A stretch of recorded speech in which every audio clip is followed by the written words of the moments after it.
ज़ालिम तुंहिंजो वक़्तु पुॼी वियो। ॻाढ़ा ॻोढ़ा ॻाढ़ींदे तूं ज़ालिम तुंहिंजो वक़्तु पुॼी वियो। ॻाढ़ा ॻोढ़ा ॻाढ़ींदे तूं ॻाढ़ा ॻोढ़ा ॻाढ़ींदे तूं ॻाढ़ा ॻोढ़ा ॻाढ़ींदे तूं ज़ालिम तुंहिंजो वक़्तु पुॼी वियो। भूंगीअ भूंगीअ में हू बाग़ी भूंगीअ भूंगीअ में हू बाग़ी भूंगीअ भूंगीअ में हू बाग़ी कहिड़ियूं भूंगियूं साड़ींदे तूं ॻाढ़ा ॻोढ़ा ॻाढ़ींदे ॻाढ़ा ॻाढ़ींदे तूं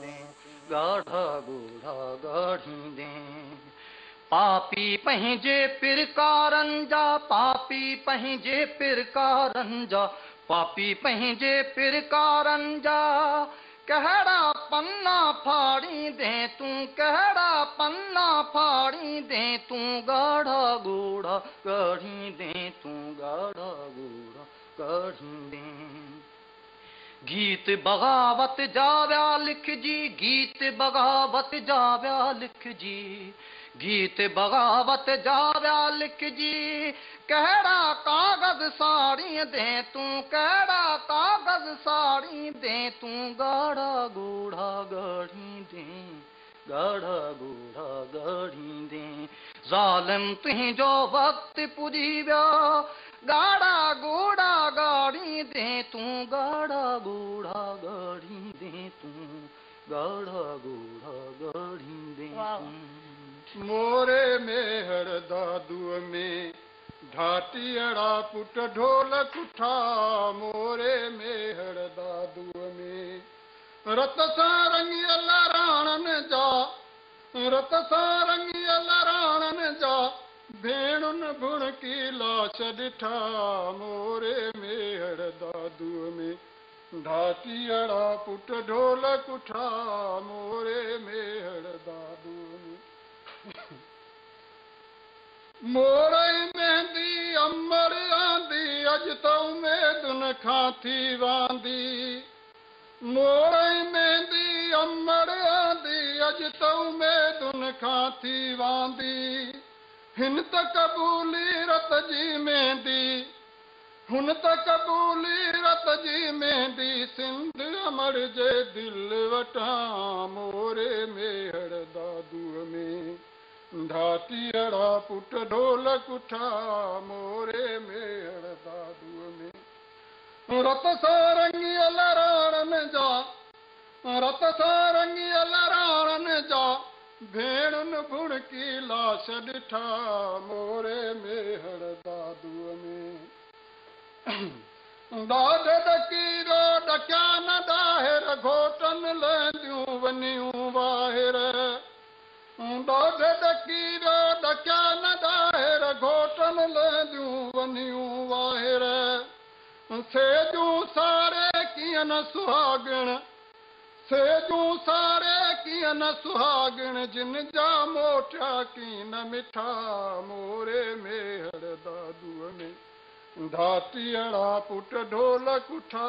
मोरे मेहर दादूअ में। अस्सलाम वालेकुम नाज़रीन। नाज़रीन ही तव्हां आवाज़ ॿुधा ही ललकार ॿुधी ही गूंजार ॿुधी को दौर हुयो सिंध जे हर ॻोठ में हर जलसे में हर बज़म में हर महफ़िल में हर अदबी मेड़ाके में किथे शेख अयाज़ जो ॻाए इनकलाब ॻाए हूंदो हो किथे इब्राहिम मुंशी जो आवाज़ गूंजबो हो किथे सरवेज सिजावली हूंदो हो त किथे वरी मोहम्मद खान मजीदीअ जा कड़केदार जेके आहिनि से ललकार हूंदी हुई। हिन दौर में असां वटि उहा ई जेका हिकिड़ो ॾाढ आहे जबर आहे जंहिंजे ख़िलाफ़ ललकार हुई पर छा सबबु आहे जो उहा मज़ाहमत उहा जेका शाइरीअ जे थ्रू मज़ाहमत ईंदी हुई उहा जेके असांजे हर क़ौमी तहरीक जो हिकिड़ो लाज़मी जुज़ हुई क़ौमी तहरीक में जेका रूह फूकींदड़ शाइरी हुई उहे असांजा ख़ूबसूरत जेके शाइर उनखे ॻाईंदा हुया उहो किथे आहे उहो दौर किथे आहे ऐं उन दौर जी जेका ललकार आहे जेका हिन महिल असांजे कननि ते पवे थी त असांजा लिंग कांडरायो छॾे हिन महिल बि उहा जेको जबर ॾाढ ऐं उन पंहिंजी जॻह ते जीअं जो तीअं मौजूदु आहे पर उहा जेका भूंगी भूंगीअ मां बाग़ीअ जो हिकिड़ो आवाज़ु हुयो उहो जेको क़बर खे ललकारींदड़ हिकिड़ी बग़ावत हुई, उहे बग़ावतूं किॾे वयूं, उहे आवाज़ किॾे विया, उहे जेके असांजो क़ौमी विरसो आहिनि, उहा जेका मज़ामत जी शाइरी जेका हिन वक़्तु बि असां सां गॾु आहे, उहा क़ौमी तहरीकुनि या क़ौमी शऊर में केतिरो असांजे में मौजूदु आहे हिन दौर में। इहे सभु अहिड़ा सवाल आहिनि, इहे अहिड़ियूं ॻाल्हियूं आहिनि जेके अॼु असां सिंध छापे सोचे में तव्हांजे साम्हूं खणी आया आहियूं। असां कोशिशि कई आहे त असांजा जेके मज़ामती शाइर आहिनि, जेके हिन महिल हयात आहिनि या जेके उन्हनि खे झुंगारे सघनि था, उन्हनि सभिनी साथियुनि खे तव्हांजे अॻियां वठी अचूं ऐं उन सां गॾोगॾु असां इन ॻाल्हि ते वीचारियूं त जेका मज़ामती शाइरी जेका सिंध जो हिकिड़ो तमामु रिच कल्चर रहियो आहे, सिंधी शाइरीअ जे हवाले सां ख़ासि तौर ते अगरि पूरे पाकिस्तान में असां कंपेयर कयूं था त जेतिरो मज़ामती शाइरी सिंधीअ में सरजी वई आहे ऐं अॼु ॾींहं ताईं सरजी रही आहे, उहा शायदि पाकिस्तान जे ॿिनि ॿोलियुनि जे कंहिं बि अदब में मौजूदु न आहे। उहा तमामु घणी सघारी आहे, पर उहा शाइरी हिन महिल पोयां हली वई आहे। उन शाइरीअ जे धुन ते मार्च कंदड़ उहे जेके क़ौमी कारकुननि जा क़दम हुया या जेके दिलियूं धड़कंदियूं हुयूं, उन्हनि जी धड़कन थोरी मध्यम थी वई आहे। उन जा छा सबब आहिनि? उन मज़ामती शाइरीअ जो जेको ईको आहे उहो छो असांजे कननि खां परे थींदो पियो वञे? इहे कुझु अहिड़ा सवाल आहिनि जेके अॼु असां तव्हांजे साम्हूं खणी हाज़िर थिया आहियूं। इन हवाले सां ॻाल्हि ॿोल करण लाइ असां जिन महिमाननि खे दावत ॾिनी आहे, उन्हनि जो तारीफ़ तव्हां सां कराईंदी हलां। असांजो पहिरियों महिमान आहे मोहतरम अयाज़ लतीफ़ अली जो साहब, पाण प्रेसिडेंट आहिनि, सदर आहिनि अवामी तहरीक जा। संदन भर में वेठा आहिनि प्रोफेसर काज़ी खादिम साहब, पाण तमामु सुठा राइटर आहिनि, दानिश्वर आहिनि, महक़क़ आहिनि ऐं पाण इन हवाले सां संदन जेका ॼाण आहे ख़ासि तौर ते उन जे असां उन चाहींदासीं त असांजे हाज़िरीन ऐं नाज़रीन सां शेयर कनि। संदन भर में वेठा आहिनि प्रोफेसर अब्दुल्ला मल्हा साहब, पाण तमामु सुठा लिखारी आहिनि ऐं मज़ामती शाइरी जे हवाले सां हिकिड़ी संदन हिकिड़ी सियासी अप्रोच रही आहे। असां चाहींदासीं त पाण ॿुधाइनि त जेको उन्हनि जे स्टूडेंट सां वास्तो रहियो आहे, जेको सियासत सां वास्तो रहियो आहे, उन में कीअं पिया महसूसु कनि त मज़ामती शाइरी जो कहिड़ो रोल रहियो आहे। उन सां गॾोगॾु असांजे हिन पिंडाल में ख़ुशनसीबीअ सां असां वटि जेके आहिनि से तव्हां इस्माइल उदासी साहब खे त ॿुधो शुरूआत में, औरंगज़ेब सोढो जोगी साहब मौजूदु आहिनि, औरंगज़ेब भट्टी साहब यकीनन मां तारीफ़ कराए वियसि, सूरज सजावली साहब मूंखे नज़र अची रहिया आहिनि, अयाज़ अमर साहब वेठा आहिनि ऐं अब सिंधी आहिनि ऐं इब्राहिम मुंशीअ ते तहक़ीक़ जे हवाले सां डॉक्टर अनवल आलमानी साहब बि असां वटि मौजूदु आहिनि। त हीअ असां पूरे सिंध मां जेके असांजा शाइर, जेके असांजा ख़ूबसूरत जेके आहिनि मज़ामती शाइरी ॻाईंदड़ फ़नकार आहिनि, उन्हनि खे सभिनी खे असां दावत ॾिनी आहे। शुरूआत असां अयाज़ जीअं त असां ॿुधायो त मज़ामती शाइरी कंहिं दौर में सिंध जे बचे खे कंहिं न कंहिं इनकलाबी शाइर जो को न को गीत ज़बान ते हूंदो हुयो। ॼण त इहो हिकिड़ो बुनियादी तरबियत हुई कंहिं बि माण्हूअ जेको सिंधी क़ौमी तहरीक जो या क़ौमी शऊर जे धारा में शामिल थींदो। तव्हां छा था सम्झो त इन जो कहिड़ो रोल रहियो आहे, कहिड़ो उन जो किरदारु रहियो आहे कंहिं बि क़ौमी कारकुन जे इन में बनावट में? इरफाना, हाणे सिंध में जेका मज़ामती या इनकलाबी शाइरी आहे उनखे जेकॾहिं थुले लेखे विराइजे त उनजा 4 दौर नज़र अचनि था। हिकिड़ो दौर आहे विरांङे खां इमीडिएटली पोइ जो 1947। उन खां पोइ जेको दर्द या जेका बेवसी नज़र आई, उहा दर्द या बेवसी हुई पंहिंजे मिडिल क्लास विञाइण जी ऐं पंहिंजे आबादीअ जे हिकिड़े वॾे हिसे जे हले वञण जी, ऐं आबादी जो उहो हिसो जेको हलियो वियो तिन खां वरी पंहिंजे धरती खसण जी, जिन में कीरत बाबाणी जहिड़ा माण्हू ऐं शाइरनि में नारायण श्याम, हरी दिलगीर, इन क़िस्म जा वॾा नाला।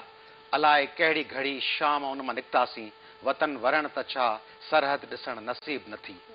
या अला ऐं मथे जो किताबनि में पढ़िजे हुई सिंध ऐं सिंध वारनि जी ॿोली। त इहो हिकिड़ो सॼो दौर हो, पंहिंजो वतन जी मिटी खसिजी वञणु ऐं पोइ उन मिटीअ जे हवाले सां उहे माण्हू हलिया वञणु, ख़ाली हीराबाद जा रस्ता, ख़ाली आमिल कॉलोनी, माना हिकिड़ो जेको दुख जो इज़हार उन में बि हिकिड़ी मज़ामत हुई ऐं तड़प हुई ऐं अफ़सोस हो। ऐं दर हक़ीक़त मज़ामत जो पहिरियों बुनियाद त ॾुखी हूंदो आहे, तकलीफ़ जी पीड़ ते मज़ामत जी इमारत खड़ी थींदी आहे। उन खां पोइ ॿियो दौर तव्हां ॾिसंदव त उहो 1956 में 1 यूनिट जे मर्जड़ खां पोइ जो दौर आहे, जंहिंमें सिंध जे माण्हुनि खां उन्हनि जी सुञाणप खसी वई। हैदराबाद अयाज़ लतीफ़ या इरफाना मल्हा हैदराबाद पाकिस्तान आहिनि, हैदराबाद सिंध पाकिस्तान न आहिनि, सिंध नाले का बि शहर न आहे, ईस्ट पाकिस्तान आहे, वेस्ट पाकिस्तान आहे, सुञाणप हली वई। उन 56 खां पोइ वारे मज़ामती दौर में तव्हां ॾिसंदव शेख हयास, वॾो नालो तमामु, संदसि पहिरियों जॾहिं मजमूओ आयो तॾहिं हुन ते बैन लॻो, कीजो बीजल ॿोलियो 62 में आयो, ऐं 62 में कीजो बीजल ॿोलियो ते भंवर भिरे आकाश, पहिरियों मजमूओ भंवर भिरे आकाश ते बैन लॻो 62 में जॾहिं आयो। उन जी शाइरी खे ॾिसंदव त उन में हिते जी सुञाणप जे क्राइसिस बि हो, छो पेर पसारे वेठो आहियां त डुंगर ॾारे वेंदासीं जहिड़ी शाइरी बि हुई, पर उनखे उहो इंटरनेशनल बि गॾियो, यानी साइगान ते जेकरे वेटकांग गोरिला फतेह था हासिल कन त कूकरिया कन पिया साम्राजी कुता शेर जमहूर जा गरजंदा था वधन त इहो उनखे इंटरनेशनलिज्म सां बि ॻंढियो नाज़िम हिकमत खां मुतासिर थी आयो लोरका खां मुतासिर थी आयो नजीब महफूज़ आलमी अदब जी हिकिड़ी जेका हुई सॼी उन ते अयास ते हुई ऐं उन ई ज़माने में वरी तनवीर अब्बासी उन वरी उन नेशनलिस्ट रंग सां गॾु उनखे तबक़ाती रंग ॾिनो सिंध हारीअ जी सिंध मज़दूर जी सिंध कंहिं मीर या पीर जी कीन आहे सिंध ॿेड़ीअ में रहंदड़ मुहाणनि जी आहे सिंध रेढार जी सिंध बकरार जी ऐं उन ई दौर में ॾिसंदो हिकिड़े मख़सूस अरसे ताईं फताह मलिक ए काक धणी तूं कैसी रहंदे काक धणी नेठ त बालक वॾड़ो थींदो वेंदो तोखां रांदि खणी हाणे इहो ॿियो दौर आहे उन खां पोइ टियों दौर शुरू थो थींदो 70s 71 खां पोइ जॾहिं पीपल्स पार्टी जी हुकूमत आई ऐं माण्हू सम्झो त असांजा माण्हू अची विया हाणे इन दौर में पंहिंजे पूरे उरूज सां तव्हांखे नज़र ईंदो इब्राहिम मुंशी सरवेज सजावली मोहम्मद ख़ान मजीदी वॾेरनि जो वरियो वारो ख़ुदा ॼाणे त छा थींदो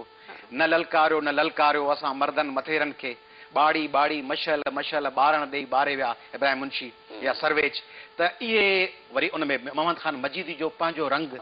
गुंगी ॿोड़ी मुंहिंजो नालो आहे सिंध कुछण पुछण मुंहिंजो बंदि हाणे इहो सॼो दौर शुरू थियो चोथों दौर अथव जॾहिं 77 में ज़ियाउल हक़ जी मार्शल लॉ लॻी भुट्टे साहब जी हुकूमत ख़तमु थी ऐं मार्शल लॉ अथॉरिटी सिधियूं आयूं पोइ इस्माइल उदासी जहिड़ा माण्हू मोरे मेहड़ दादू में डाटियड़ा पुट ढोल कुटा ऐं असर सिंधी गाड़ी रेटी पोइ इन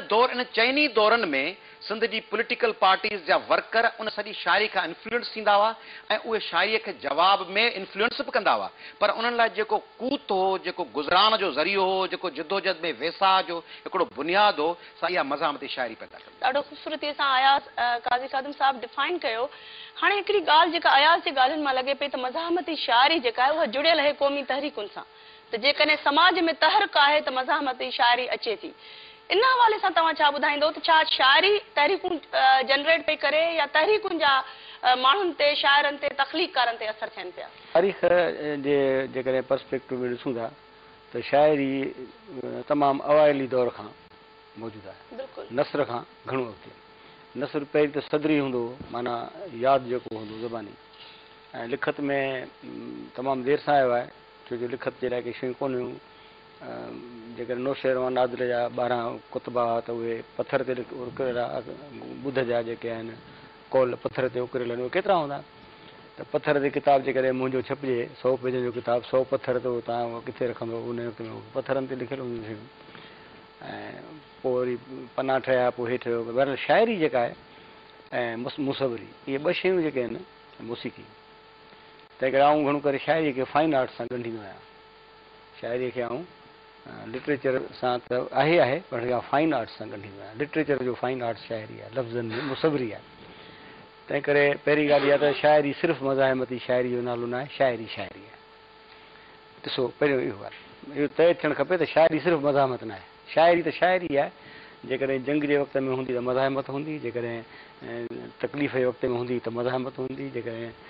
ॾुख जे वक़्त में हूंदी त इनकलाबी हूंदी पर जेकॾहिं वरी प्यार मोहबत जे वक़्त में हूंदी त वरी ख़ुशी जी हूंदी मोहबत वारी उहा बि शाइरी आहे उनखे ऑल टुगेदर असां कढी नथा सघूं इन जी हैसियत बिल्कुलु ईअं आहे जे उहो ई गुलाब जो गुल छा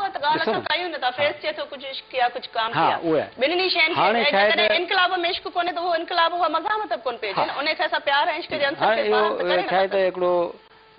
हर शइ जी माना बुखे लाइ चंड खे ॾिसी चए थो मानी आहे तीअं शाइरी हर कंहिंजे लाइ पंहिंजी माना रखे थी उहो ई गुल आहे जेको तव्हां कॉलर में विझो था उहो ई गुल घोट खे विझो था उहो ई गुल कबर ते विझो था त गुल जी हैसियत कान थी बदिले तंहिं करे शाइरीअ खे बुनियादी तरह इहो सम्झो त इंसानी जज़्बात जो इज़हार आहे ऐं उहो इज़हार जेको आहे सो सभु को नथो करे सघे माना त इहा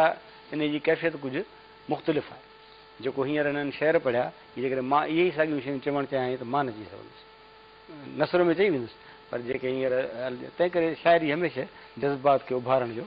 ज़रियो रही आहे बहरहाल शाइर जेको आहे सो जज़्बाती बि थिए थो ऐं हुनजी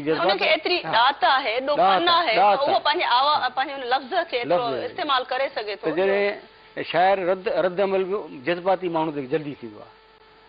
हिकिड़ो डीठ माण्हू हूंदो आहे हुनखे तव्हां कुझु बि चयो त उहो ॿुधे न ॿुधे पर जज़्बाती माण्हू खे थोरो ई चइबो आहे त उहो ॻाढ़ो थी वेंदो आहे मुंहुं ॻाढ़ो थींदो त पोइ उन मुंहुं ॻाढ़े थियण मां हू ठोशो बणी सघे थो हू घटि वधि ॻाल्हाए सघे थो हू शेर बि चई सघे थो जॾहिं हू शेर चवंदो आहे त शाइर थी वेंदो आहे त ऐं उहा हुन में ॾात हूंदी आहे पोइ उन उन जज़्बात खे जॾहिं उहे रद्द अमल वधंदो आहे पोइ हिकिड़ो मज़ामत पैदा थींदी आहे। उहो उन जे लाइ कारण हूंदा आहिनि। उन लाइ कारण इहो हूंदा आहिनि त मसइला असां वटि कारण इहो हो त असांजी सिंध जे हिकिड़ी आबादी हली वई, सिंधी असांजा हलिया विया, इहो हिकिड़ो कारण हो। इन असां में जज़्बात पैदा कया, इन असां मज़ामत जो पैदा कयो रूह। उन खां पोइ जॾहिं 1 यूनिट में असांजी सिंधी ॿोली खसी, 1 यूनिट जे वक़्तु बि एतिरो अञा कोन पई ख़बर पए, पर जॾहिं सिंधी ॿोली ते पाबंदी पई ऐं स्कूलनि मां ख़तमु थी ऐं ओचितो हिकिड़ी ॾींहुं सर्कुलर आयो सुबुह जो ऐं सभिनी स्कूलनि में जेके कॉन्वेंट वग़ैरह सिंधी उस्ताद हुआ जिन खे जेको हलिया वञो उते उते ऐं उन में असांजो प्रोफेसर मोहरम ख़ान बि अची वियो। त अहिड़ा असांखे ज़ाती त माण्हू यादि आहिनि, पर सिंधी ॿोली ख़तमु थी त ज़ाहिर आहे असां रद्द अमल थियणु फितरी हो ऐं उन रद्द अमल असां में न पर जेको मज़ामती शाइरी आहे, ॾिसो जॾहिं जनरल फ्रांको जे ख़िलाफ़ माण्हू मिलण था वञनि त उतां अमेरिका ते त फ्रांके जो कोन हुयो न, फाशिज़म अचे पियो, पर जॾहिं अमेरिका जो हेमिंगवे निकिरे थो, उते एम्बुलेंस हलाए थो, त हिन जो मतिलबु आहे त कोई यूनिवर्सल अहिड़ो जज़्बो आहे इंसान। शाइरी जज़्बो ई यूनिवर्सल आहे।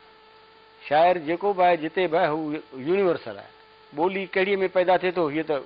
नेचुरल ॻाल्हि आहे त पंहिंजो अरब में इस्लाम पैदा थियो त अरबी ॿोली थी वई, वरना इहो पैगाम जेको आहे ऐं शाइरी जेका आहे यूनिवर्सल आहे। प्रोफेसर अब्दुल्ला मल्ला साहब, हाणे इहो आहे त असां ॾिसूं था त जंहिं वक़्तु असां वटि तहरीकूं पंहिंजे उरूज ते रहियूं आहिनि, मुख़्तलिफ़ तहरीकूं आहिनि, जीअं अयाज़ क्लासीफा कयो उन्हनि खे चइनि दौरनि में, तव्हां असांखे इहो ॿुधायो त असां ॾिसूं था त जेके शाइर हुया, मज़ामती शाइर घणे क़दुरु रहिया, अयाज़ खां वठी हलीम बाग़ी ताईं कंहिं न कंहिं क़ौमी धारा में उहे एज़ अ एक्टिविस्ट बि शामिल रहिया आहिनि। हिन महिल जेको असां ॾिसूं था त उहे जेके असांजूं तहरीकूं आहिनि उन में उहो शाइरी जो जेको पर्सनली उहे पाण इन्वॉल्व नथा रहनि पिया, त छा इन सां फ़र्क़ु पियो आहे उन्हनि ते, उन्हनि जी जेका शाइरी पई अचे उन ते को असरु तव्हांखे महसूसु थिए पियो? दागिस्तान जो शाइर जेको रसूल हमज़ा तोफ़ आहे ऐं उन पंहिंजे किताब मेरा दागिस्तान में त शाइर क़ौमनि जी बाहियुनि जा रखवाला हूंदा आहिनि। शाइर क़ौमनि जी बाहियुनि जा रखवाला हूंदा आहिनि ऐं बाहियूं जॾहिं उजामी वेंदियूं आहिनि त रखवाला मरी वेंदा आहिनि। बुनियादी तौर ते शाइरी जेकी मज़ामती थी आहे सॼी दुनिया में, इवन बंगाल ताईं ऐं सिंध में, त माण्हुनि में जॾहिं का कैफ़ियत पैदा थी आहे, को ख़्याल पैदा थी आहे, का तमन्ना पैदा थी आहे, का आरज़ू पैदा थी आहे, का वेड़ जी, का नफ़रत जी, का इश्क जी, त उन सॼी जेकी इज्तिमाई ऐं उहा गॾियल जेकी तलब आहे, जेकी आरज़ू आहे, जेकी ख़्वाहिश आहे, जेकी बाहि आहे, उन सॼी बाहि जी तर्जमानी जेको सो शाइरनि कई आहे। किन उन जी तर्जमानी कई ऐं न रुगो तर्जमानी कई बल्कि क़ौमनि ऐं माण्हुनि जे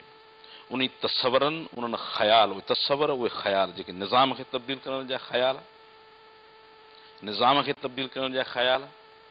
ज़माने सां टकर खाइण जा ख़्याल, ज़िंदगीअ खे हुसन बख़्श करण जा हिकिड़ा ख़्याल, ज़मीन ते नयनि जन्नतनि खे तख़लीक़ करण जा ख़्याल ऐं हर फ़िरौन सां ऐं हर ॾाॾे सां टकर खाइण जा जेके ख़्याल आहिनि, जेके तसवर हुआ, जेके ख़्वाब हुआ, सुठनि शाइरनि न रुगो उन्हनि जी तर्जमानी कई बल्कि उन्हनि शाइरनि खे निपारियो। असां वटि सिंध में चयो वञे थो त क़ौमी शऊर जी जेका आबियारी थी आहे उन्हनि जी जेको ॿिज आहे उहो मज़ामती शाइरीअ पोखियो आहे। आउं बि इहा ॻाल्हि करणु चाहियां त न रुगो उन्हनि शयुनि जी तर्जमानी थी आहे बल्कि शेख अयास चयो, ए क़ौम ॿुधाए थे किसा कर तोखे मूं तक़दीरनि जा,